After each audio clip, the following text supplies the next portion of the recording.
Haya, Finance Bill 2026 imepitishwa and all of us are not happy about it. So nimeanza kusikia watu wanasema tuingie kwa ground next week, kuja na maji na kitambaa. Guys, at this point there is only two ways to remove this government. Watu wenye wamesoma, watu na akili zao wanaelewa. The first way is through the ballot box.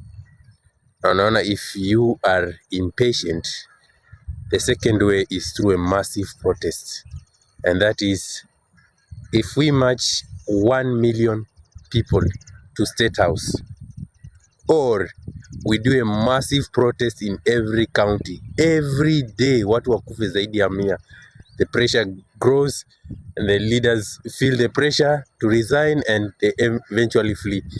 Ama we march in millions to State House and capture the leader and force him to resign.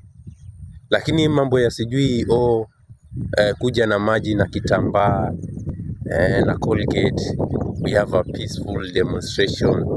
We are tired of this, man. Let's not do this anymore.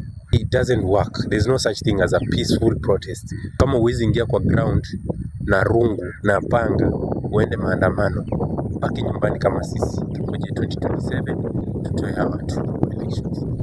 Your life is very precious.